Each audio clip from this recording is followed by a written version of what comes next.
You're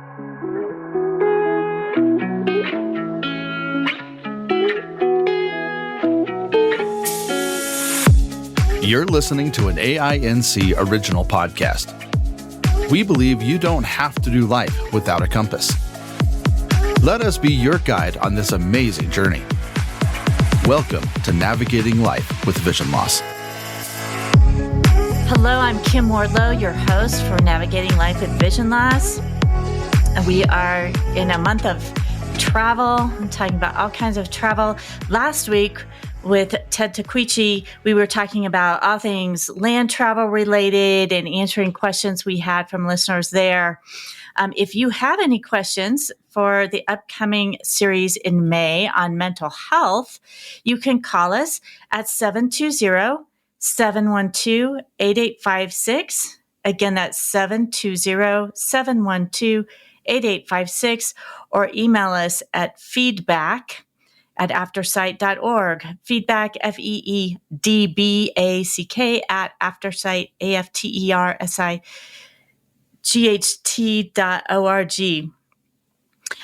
We'll be talking about a range of topics for the month of mental health, including addiction, depression, loneliness, medication, both prescribed and over-the-counter, and homeopathic. So lots of different things included in that topic for next month.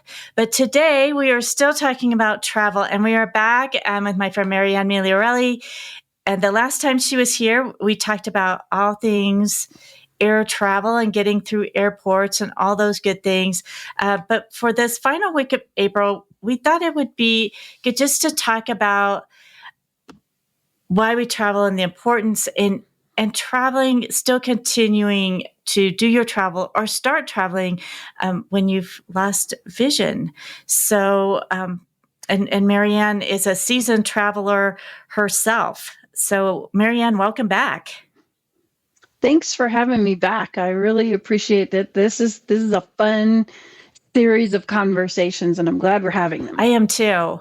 So I think, we recognize that there's lots of benefits to travel. You learn about, depending how far you go, but even within the States, you can learn about other cultures and try different foods, and it's relaxing. There's all sorts of reasons to travel, but sometimes when a person is blind or in the process of losing vision, they start to hesitate about traveling.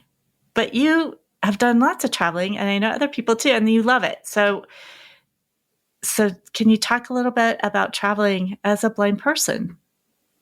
Absolutely. And it's not only people who lose their vision who think they shouldn't travel or won't get much out of it. I do know people who have never had vision who are like, oh, why would I go there? But I personally believe that they have bought into a stereotype, a theme that comes from people who have vision. I remember being on a cruise at one point, and I was walking up a flight of stairs to get to a show or something. And I remember this group of people standing around and talking, and they saw me and my first husband walking up the stairs, and they were like, why are they even here? What's the deal? They can't even see anything. They can't look out. They can't see the beauty. They're not looking at this pretty ocean or this beautiful ship or why are they even here? What are they getting out of this? And of course, they're talking to each other.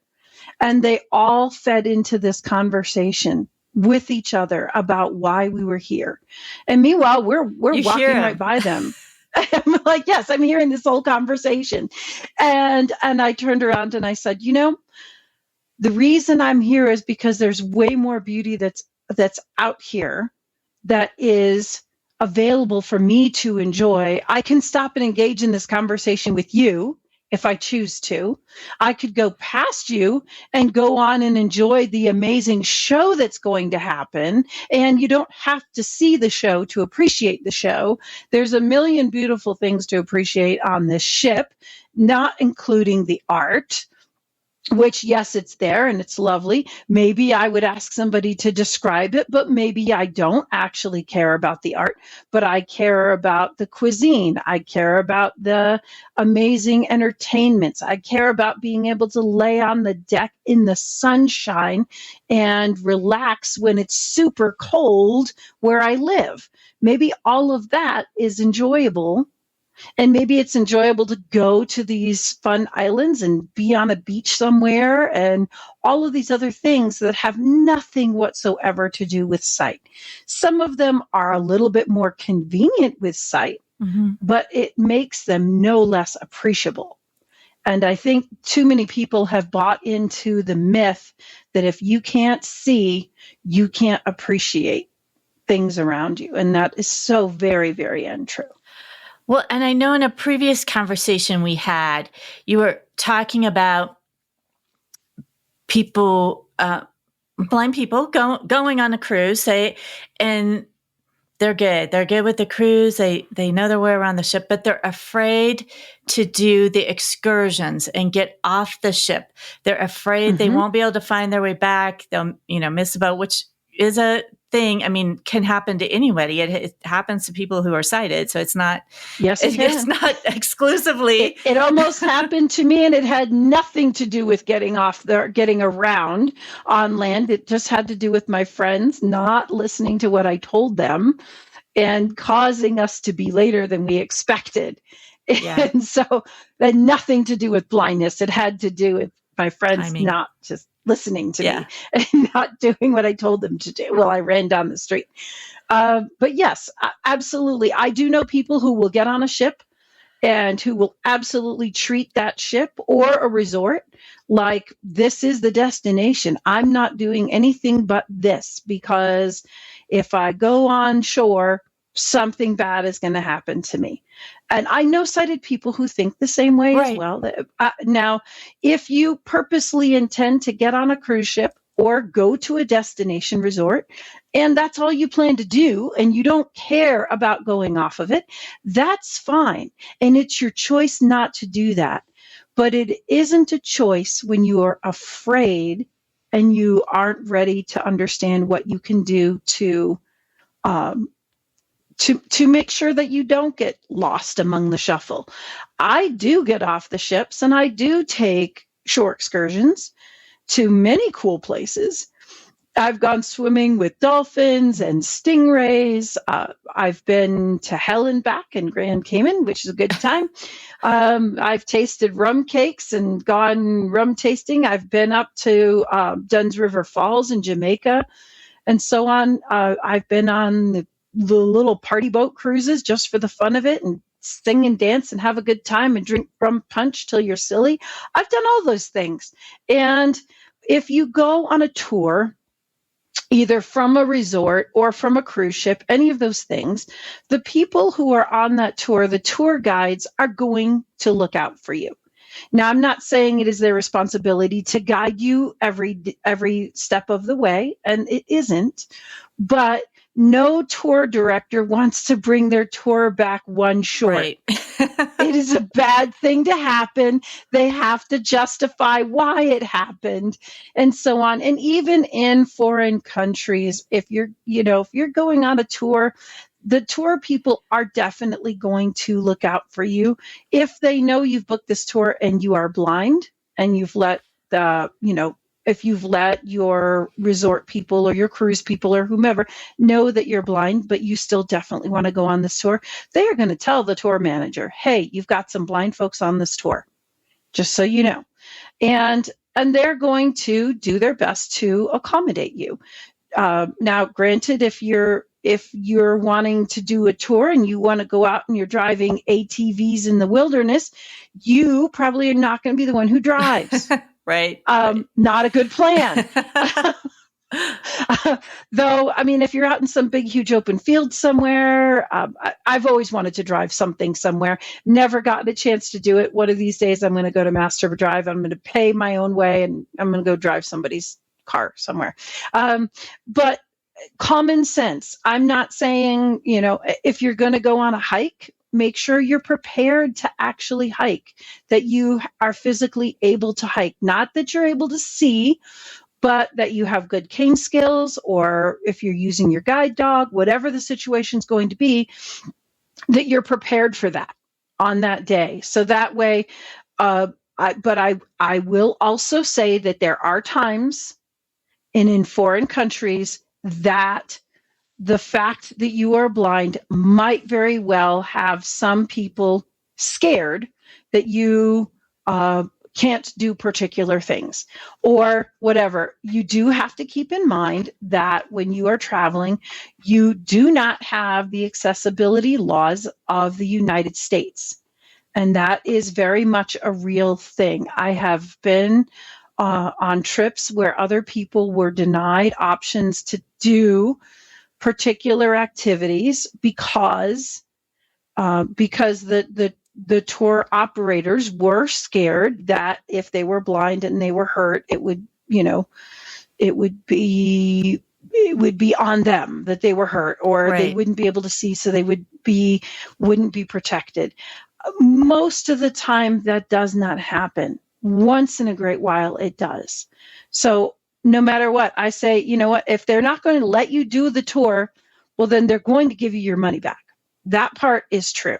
So you're not out the chance. So take the chance anyway. So do you ever, like, I know people when they travel, and this kind of starts to get into people's choices about levels of independence, but there definitely are the organized tours and those types of things. And I know people, sighted or not, on the whole range of the vision loss spectrum, who always want to do tours.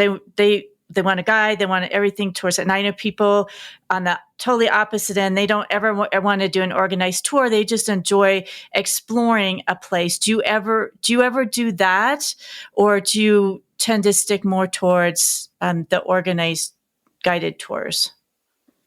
It depends on who I am with. I will say that there have been times where I have gone off of a ship, and I've gone on to land, and I haven't already scheduled an organized tour, and I happen to meet a driver on the dock or somebody like that. And I know everybody says, oh, don't ever do that. That will rob you blind. Well, you're already blind. You get past that part. But for the most part, I have had a good sense of who feels safe to take a tour from. And if there's enough of us all on that same tour together, and most of the time, there have been times, like I've gone to Ocho Rios many times, and there was a time when it was only 3 of us, and we were all blind, and we rented this driver on the dock, and we said we want to go to a really good Jamaican, off the beaten path place to eat dinner, to have our lunch. And he was very cool with us. He didn't have a problem with the fact that we were blind. He also didn't want to drag our canes anywhere, which was really good. But he was great. And every time I went to Jamaica after that, as a matter of fact, I believe I still have his business card, and I'm going to Jamaica in January. I might very well hire him again.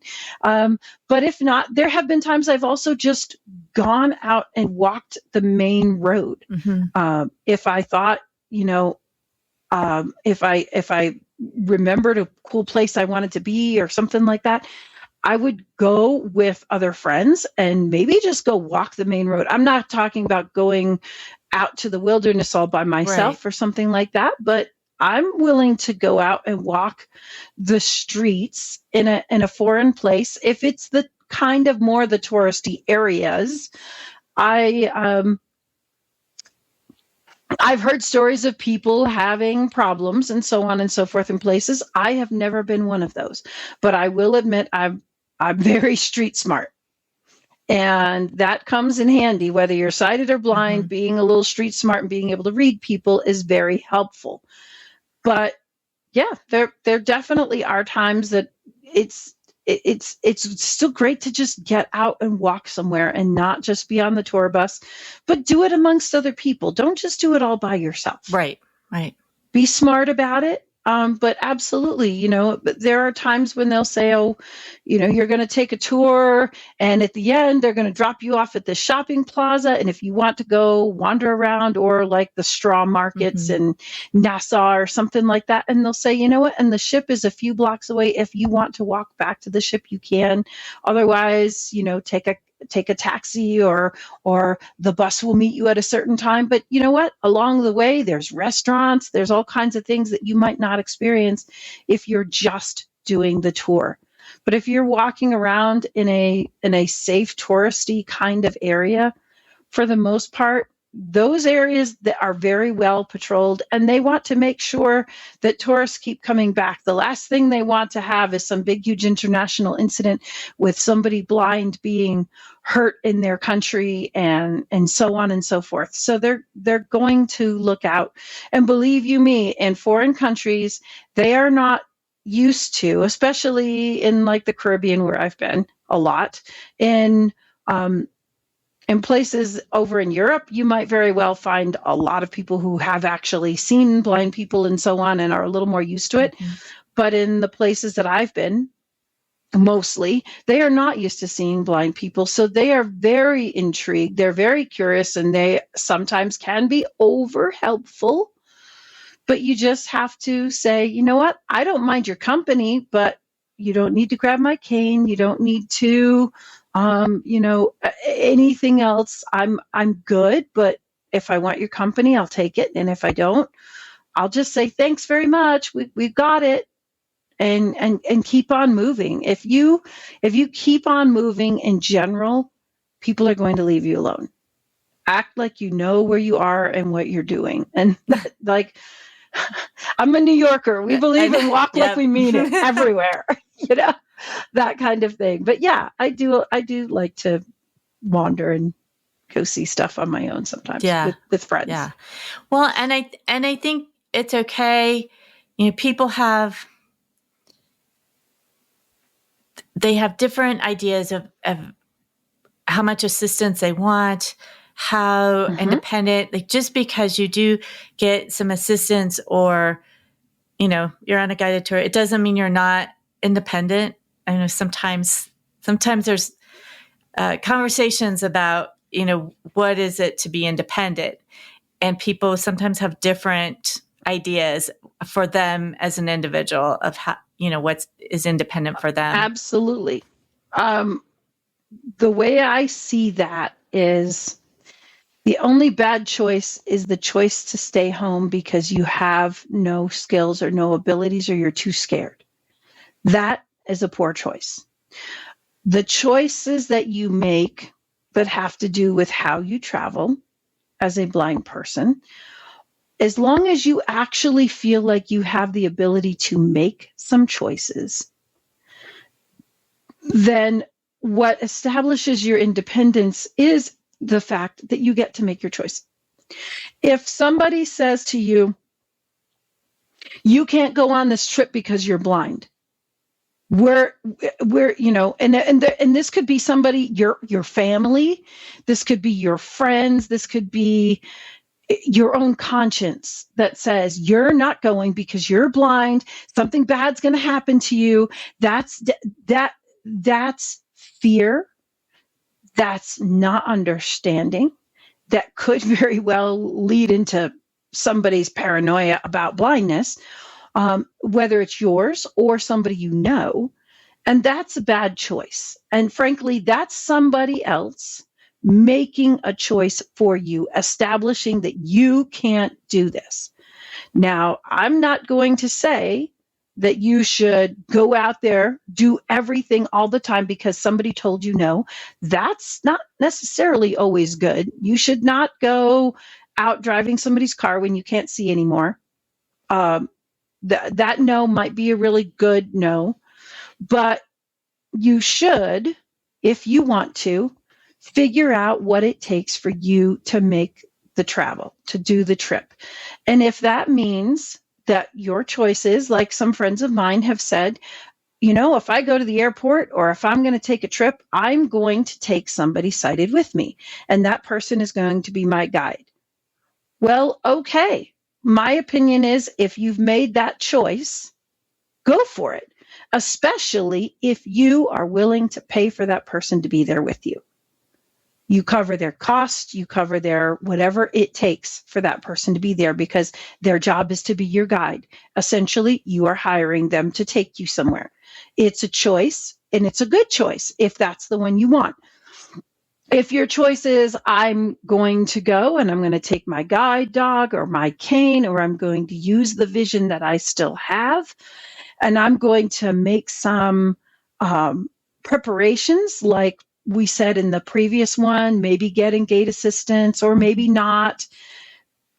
Those things are all still marks of independence. Even if it means when you get off a ship and you're in a foreign port and you say, hey, I want to have a sighted guide when I'm here because my comfort level is a little lower. Mm-hmm.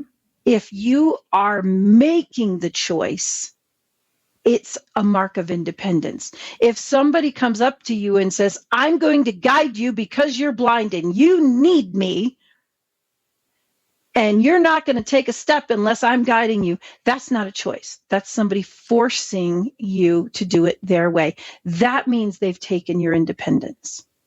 And that is flat out wrong. And that's the way I see all things independence have to do with you making the choices about how you travel or whether you travel. If somebody makes it for you, they've taken your independence. Do you have a favorite trip you've taken or a favorite location? I would say, well, Ocho Rios is definitely one of my favorite locations to be, because I love the people. I love the vibe of Ocho Rios. It's just a fun place to be. In Jamaica, and Dunn's River Falls is really cool. And lots of things about there I find to be great. Caribbean ice cream is amazing. Lots of fun fruit flavors, and it's not it's a little bit more like gelato in a way, but it's really neat. I've been to places kind of all over the Caribbean, and I've enjoyed them. I enjoyed my beach day in Curacao. I've loved being in St. Martin. Part of my family's heritage is Dutch on my dad's side, so getting to know a little of the Dutch heritage is really, really cool for me. So even if it's the island version of Dutch, it still calls to me. Mm-hmm. So I enjoy going to those places as well. And then you mentioned that you've had like drivers when you are in a port. Are there sighted guides for things that, I don't know, tourist attractions or things like that in the Caribbean? I know I've heard a little bit more about it in Europe. There's a lot more in terms of description and guides and things like that. But I wasn't sure in the area you've kind of been covering if you're sightseeing, if that's common, or if that's something you really have to seek out and schedule ahead. I think you would have to seek it out, schedule it ahead if it came to that. I have never actually experienced something where somebody in the Caribbean actually said, hey, we're going to schedule sighted guides for you and so on. I have recently been on tours. The last trip we took was in 21. And because Paul had trouble with walking great distances at speed, there were a couple of tours that we were going to take where they met us with a car or a bus and said, we're going to take you down to the boat because it's a bit of a walk and we know you can't do that walk. So everybody else can walk it and they're going to walk back and it's going to be fine and dandy, but we've gotten a car to get you where you needed to go. That kind of thing was especially appreciated. That happened to us in Aruba. We went and did a submarine dive in Aruba, which was super cool. Oh, wow. It's a neat thing, fun pictures and fun video and recording and so on and so forth. But a lot of times when you're in the ports, the people who are your tour guides or even sometimes shop people and whatever will guide you simply because they figure you may not know your way around. So they will do it just because they're there and you're there and they figure you need it. And that comes down to that whole, do you need it? Do you want it? And do you say thank you very much? No matter, and even if you don't need it, always say thank you. Always say thank you, because somebody's going to come behind you that might very well appreciate that guide or that extra bit of description or whatever. So I always say thank you if somebody offers help, even if it's help I don't need, because somebody is coming up behind me that will really appreciate that someday, and having that help be accepted as a good piece of goodwill, right, and us acknowledging that with gratitude, even if we don't accept it, goes a long way towards help for the next person who needs it. Right. Tell me a little bit about, you mentioned you've swimming with dolphins, and I am curious about that experience. I have not done that, and I think that would be great fun. And I'm just imagining that being out in the water, potentially underwater, as a blind person, what that experience is like. Yeah. Well, we did not go under the water for swimming with dolphins, but we did, we were in this large enclosure for the dolphins, and we started out standing on a platform that was in the water a little more than waist deep. Maybe I want to say maybe 3.5, 4 feet deep, something like that was a platform that we were standing on, and we petted the dolphins, and we had trainers that were there with us, and we petted the dolphins, and we played with them, played ball, and we gave kisses, and we got to feed the dolphins, and I even got to see the whole inside of a dolphin's mouth. Oh, wow. Guided by the trainer. I'm like, hey, take my hands to wherever they need to go, and so on. But then when it came time to go out to go for the swims, it wasn't just a free form swim with dolphins. It was all controlled, but we got an option to do a time where the dolphins you'd hold on to the dolphins' fins, and they would kind of pull you. And I swam out to there was a trainer out in the middle of the pool, and I swam out to where this trainer was, and he talked to me and said, okay, now take your arms and put them out in a big T shape, and when the dolphins come under your hand and you feel their fins come up under your hands, you hold on to the fins, and you're going to go for this fun ride. And I did that. And then later on, it was time to do one where they pushed by the feet. And so we went farther out into the pool, and the dolphins and the trainer set me up where I needed to be and said, now lay out like you're flat in the water and keep your feet flat. And then the dolphins are going to come up behind your feet, and they're going to move you through the water. And they had told us all everybody that was doing it in advance what we needed to do and how to do it. And if you want, I can send you some pictures you can put on the show notes. Because there are a couple of fun. Yeah, there's some fun pictures of some of those things that I can put in the show notes. But they were very good with us. Now, I know that friends of mine went to go do the same kind of a tour where they were going to do a dolphin swim, but there were like, I don't know, 15 or 20 blind people. And the tour company was just like, no, we can't do it with that many people.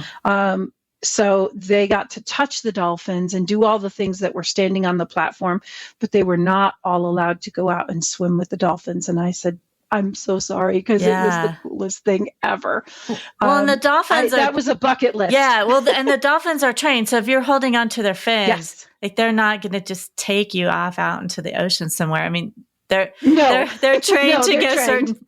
in certain places and things. So yeah, They are trained. The trip with the stingrays, and I've done that twice. I've done the swimming with stingrays thing twice.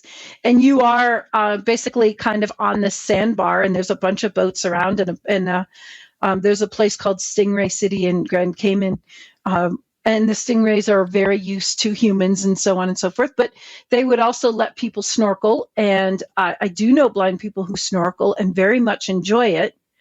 I don't do it mainly because I don't like things over my face. So I've never gone snorkeling, but I do know some blind people who snorkel and they love it. I know blind people who've gone scuba diving and they love it. Okay. And they train with trainers and they do all they learn ahead in safe environs.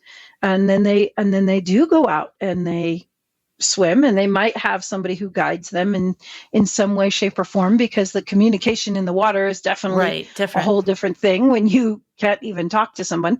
But they have ways of doing it, and they work out good ways, and they work with their trainers to make those things happen. I'm not that brave, I will admit it, but it's mainly because I don't want to. I don't want to have things that completely cover my face. I've never liked that feeling. Yeah. Well, but that's the only reason that I haven't gone scuba diving. Well, Marianne, thank you for sharing your adventures with us. And I think it's just an encouragement, well, really for all of us to travel, but especially not to let blindness or vision loss keep you from traveling, because there's still so many ways to experience the world out there. Mm-hmm. There definitely are. And if you are going to travel, give yourself some time on either side of your travel to gear up for it. That's a good tip. Give yourself a day before to get yourself ready. And especially if you are a working person, give yourself some time on the back end of it to relax and come down from vacation. Because if you fill your vacation with fun and activities, when you come home, you will be wiped. And you will not be ready to connect with the work world. So give yourself some time on both ends of your trip for the packing, the unpacking, the unwinding, the welcome back to your own reality. Right. Those kinds of things. That's a great tip. So that is our final thought for this episode and for the month of travel. Thank you so much, Marianne. It's been great to have you on the show.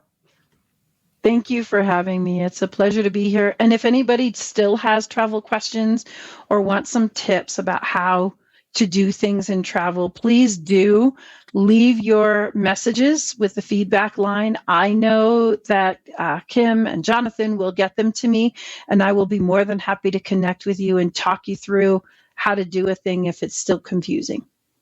Super. Thanks. And if you have any questions for next month, for mental health month, please do the same thing.